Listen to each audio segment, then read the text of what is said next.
গণ অভ্যুত্থানের মুখে ক্ষমতাচ্যুত হয়ে দেশ ছাড়ার পর থেকে সাবেক প্রধানমন্ত্রী শেখ হাসিনাকে নিয়ে নানামুখী জল্পনা কল্পনা চলছেই।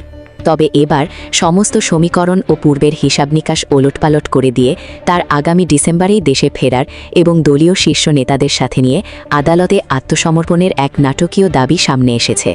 কথিত এক আন্তর্জাতিক গণমাধ্যমের সাক্ষাৎকারের বারাত দিয়ে প্রচার করা এই ঘোষণাটি বাংলাদেশের বর্তমান রাজনৈতিক প্রেক্ষাপটে একটি বিশাল মনস্তাত্ত্বিক আলোড়ন তৈরি করেছে।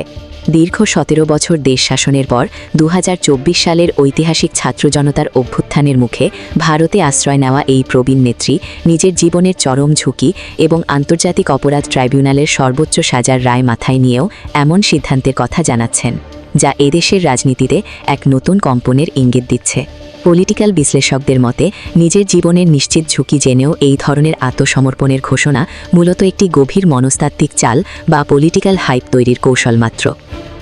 এর প্রধান লক্ষ্য হতে পারে বর্তমানে চরম বিপর্যয়ের মুখে থাকা এবং আত্মগোপনে থাকা দলের নেতাকর্মীদের মনোবল চাঙ্গা করা এবং আন্তর্জাতিক মহলের সামনে নিজেকে আইনি প্রক্রিয়ার মুখোমুখি হতে সাহসী হিসেবে উপস্থাপন করা। তিনি নিজেকে নির্দোষ দাবি করে সরাসরি আদালতের মুখোমুখি হতে চান এমন বার্তা দিয়ে মূলত বর্তমান প্রশাসনের আইনি ও বিচারিক নিরপেক্ষতাকেই এক বড় ধরনের চ্যালেঞ্জের মুখে ফেলতে চাইছেন তিনি, যা তার দীর্ঘমেয়াদী রাজনৈতিক ছকেরই অংশ বলে মনে করা হচ্ছে।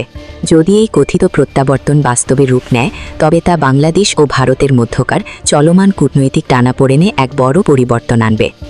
শেখ হাসিনাকে ফিরিয়ে দেওয়ার জন্য ঢাকা দিল্লির ওপর যে অনবরত কূটনৈতিক চাপ সৃষ্টি করছিল, তিনি নিজে থেকে ফিরে আসলে ভারতের ওপর থেকে সেই চাপ অনেকটাই কমে যাবে। তবে দেশের আভ্যন্তরীণ রাজনীতির জন্য এই পরিস্থিতি হবে চরম বারুদঠাসা। বর্তমান নির্বাচিত সরকার যখন দেশের অর্থনৈতিক ও রাজনৈতিক স্থিতিশীলতা ফিরিয়ে আনার চেষ্টা করছে, ঠিক তখন আওয়ামী লীগের শীর্ষ নেত্রীর এই আকস্মিক পদক্ষেপে রাজনৈতিক বিভাজন নতুন করে উস্কে উঠতে পারে। একযোগে বহু শীর্ষ নেতার আত্মসমর্পণ দেশের আইনশৃঙ্খলা পরিস্থিতি ও বিচার ব্যবস্থার ওপর নজিরবিহীন চাপ সৃষ্টি করবে এবং রাজপথে নতুন করে সংঘাত বা শোডাউনের শঙ্কা তৈরি করবে। সবচেয়ে রহস্যময় বিষয় হলো, এত বড় একটি চাঞ্চল্যকর আলোচনার পরও ঢাকা কিংবা দিল্লির সংশ্লিষ্ট সরকারি মহলের পক্ষ থেকে এখন পর্যন্ত কোনো সুস্পষ্ট বা আনুষ্ঠানিক বক্তব্য দেওয়া হয়নি। এই নীরবতাই পুরো পরিস্থিতিকে আরও বেশি ধোঁয়াশাপূর্ণ ও কৌতূহলী করে তুলেছে। এটি আসলেই কোনো পর্দার আড়ালের গোপন কূটনৈতিক বোঝাপড়া, নাকি কেবলই কর্মীদের মাঠ ধরে রাখার একটি সুপরিকল্পিত প্রচার প্রপাগান্ডা, তা কেবল সময়ই বলে দেবে।